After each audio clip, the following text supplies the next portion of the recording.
The Russian Revolution. Good morning, everyone. My name is Iniyan, and I am going to talk about the Russian Revolution, the renaissance of the proletariat. So, let us see what we are going to see in this presentation. First of all, we will see what the presentation is about and causes of the revolution and the provisional rule, the interim rule between the king's rule and the revolutionary uh, rule. Then few key events which happened and a summary which we will see. First of all, what is the Russian Revolution?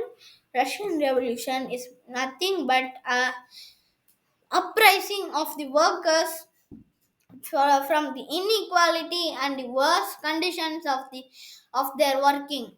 So they uprised and asked the king, "We want a free and better working conditions."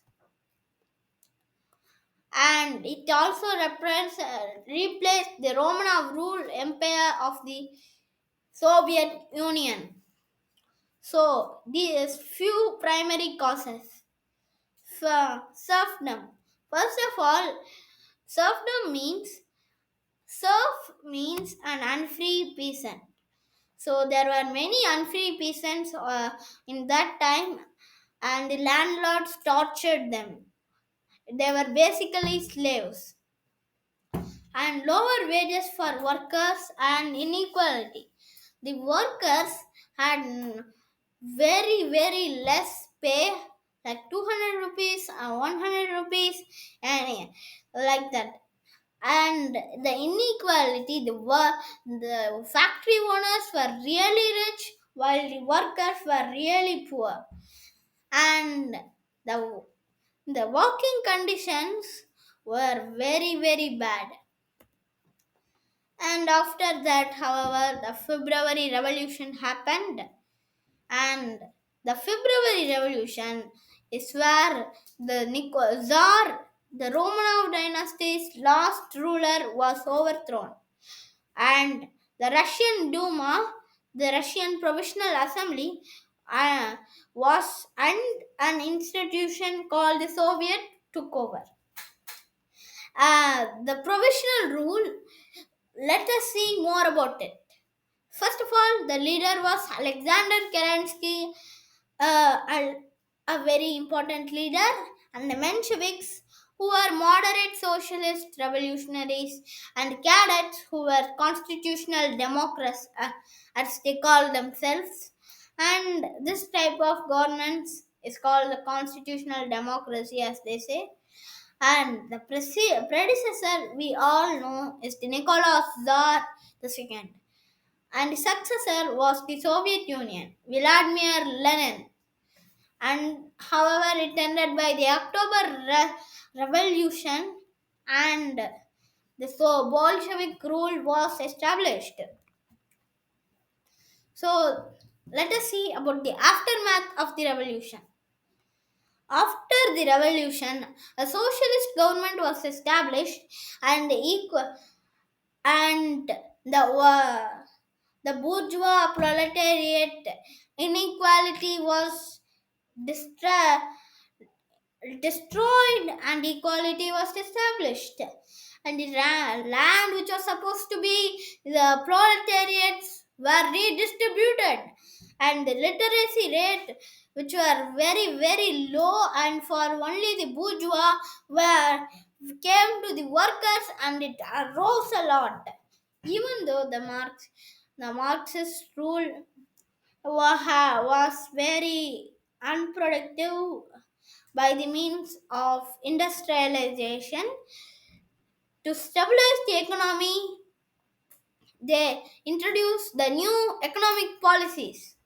What are the new economic policies? It allowed some amount of private property like factories, like thing, which was not the government's, the states owned. This at last we will see the key events. First of all, the Bloody Sunday. It's an important rebellion before the February Revolution or the October Revolution or the World War One. There was a mass shooting of a peaceful saint who wanted just petitioned the Tsar for better working conditions, and the soldiers should just shooted the rebels ruthlessly.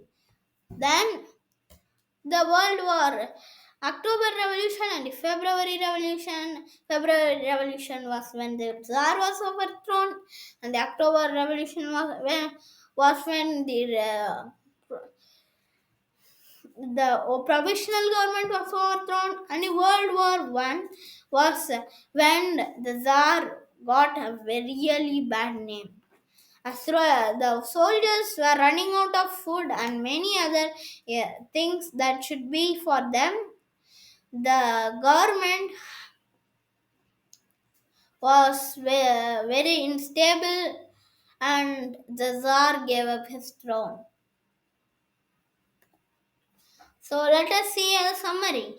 First of all, the people were not happy with the Tsar's regime, and second of all, few poor workers petitioned peacefully to the Tsar, and that ended up in a mass bloody shooting. And the February Revolution, when the Tsar was overthrown, and the provisional government by cadets Menshevik and Alexander Kerensky, and more than 100-year rule of the Bolshevik was established by the Vladimir Lenin and by the October Revolution. Workers of the world unite, you have nothing to lose but your chains. By Karl Marx, founder of communism. Thank you, by Iniyan.